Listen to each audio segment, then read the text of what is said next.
temple funéraire mis à Karnak.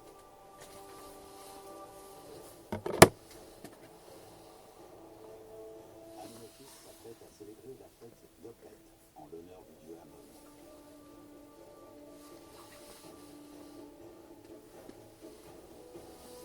Son fils Akhenaton y participe également. Le pharaon cumule les fonctions de chef du gouvernement et du culte.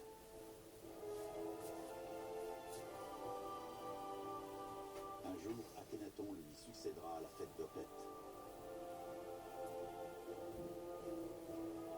Au programme, sacrifice d'animaux et offrandes votives. Des dizaines de musiciens et de danseuses accompagnent la procession.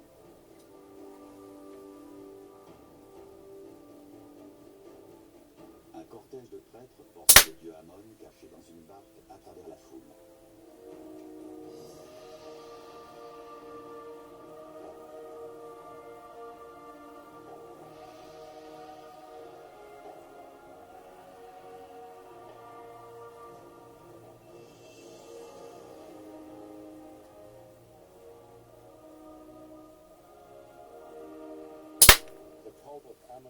Le culte d'Amon-Ré, le roi des dieux, est devenu l'expression du patriotisme égyptien. C'était le dieu de l'État. C'est à lui que l'Empire devait sa puissance. Si quelqu'un pouvait personnifier la nation, c'était bien lui, Amon-Ré. Mais en marge des festivités, un conflit gronde. L'influence des prêtres d'Amon est de plus en plus grande. Ils conseillent la famille royale sur la politique intérieure.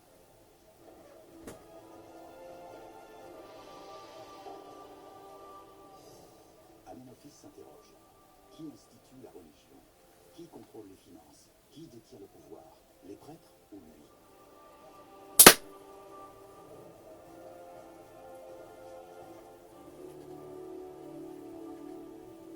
L'hégémonie des prêtres est fondée sur une tradition séculaire. L'île éléphantine, dans le sud du pays, abrite le plus ancien temple d'Égypte. Dès la première dynastie, les Égyptiens viennent en pèlerinage et prient pour que la crue soit bonne. Les prêtres jouent le rôle d'intercesseurs entre les hommes et les dieux.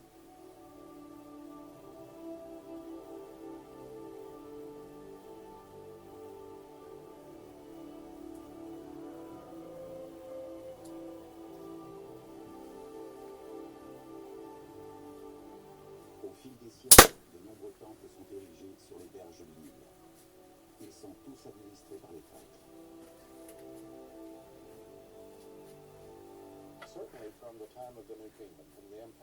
Depuis le Nouvel Empire, la prêtrise est une occupation légitime aux yeux d'une grande partie de la population. On peut aller jusqu'à parler de prêtrise professionnelle, puisqu'une même famille exerce parfois dans le même temple sur plusieurs générations. La plupart des prêtres, les plus célèbres, officient à Thèbes, la capitale, dans le temple de Karnak, qui reste à ce jour un site archéologique exceptionnel.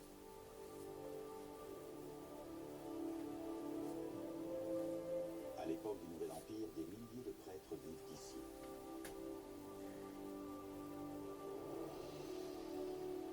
Le temple fait partie d'un gigantesque complexe comprenant boulangerie, brasserie et grenier à blé. Il emploie 80 000 personnes, possède 400 000 têtes de bétail, 240 000 hectares de terre et plus de 80 bateaux. C'est un État dans l'État. Et toute cette activité gravite autour d'un seul dieu, Amon.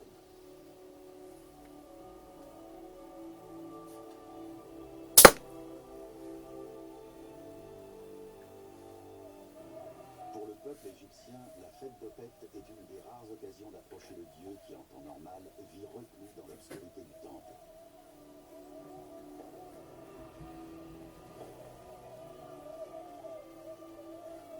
Les hommes tentent une dernière fois de toucher la barque du dieu avant qu'il ne retourne dans son sanctuaire gardé par les prêtres, les seuls à y avoir accès.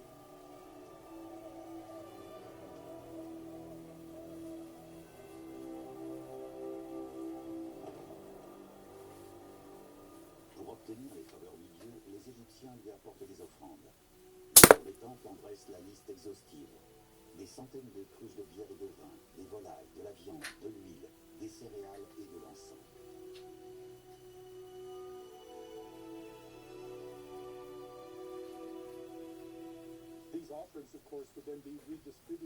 Ces offrandes étaient redistribuées aux prêtres et à leurs familles, ainsi qu'aux paysans qui travaillaient dans les fermes que possédaient les temples. Elles étaient aussi redistribuées aux ouvriers qui étaient employés dans les ateliers et aux marchands qui faisaient du négoce. Ainsi, les temples étaient des acteurs économiques de premier plan dans la bureaucratie égyptienne. Le culte des dieux et les activités économiques qui y sont associées sont les garants de l'ordre et de la stabilité de l'Empire, deux notions qui commandent les systèmes de pensée et d'action des Égyptiens. La pérennité de l'équilibre originel est incarnée par la déesse Maat.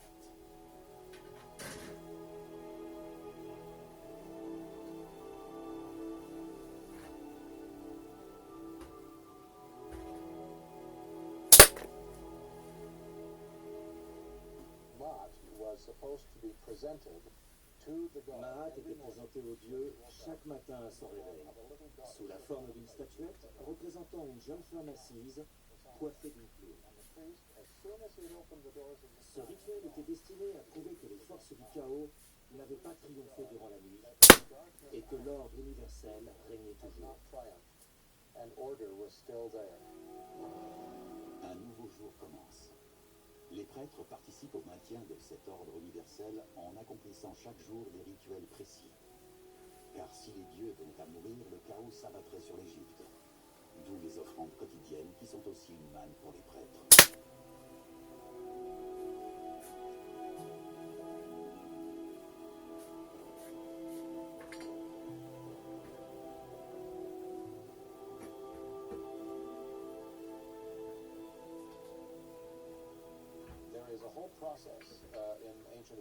Dans l'Égypte ancienne existait ce qu'on appelle le principe de réversion.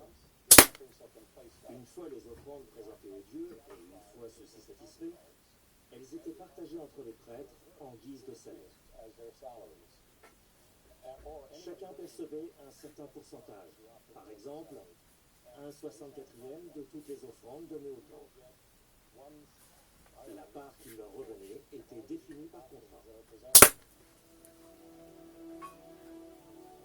Chaque jour, on apporte de nouvelles offrandes au temple.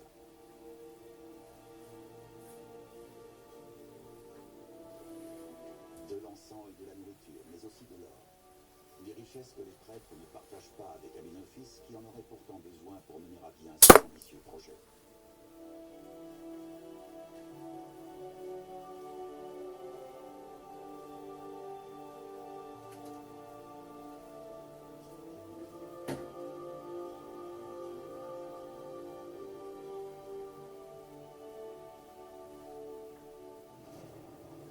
Ses prédécesseurs sont restés dans l'histoire comme de grands conquérants.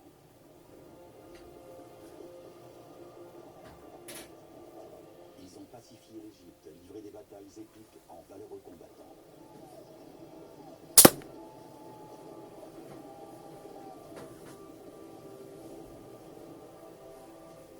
Sur les murs des temples, ils sont représentés sous les traits de guerriers victorieux.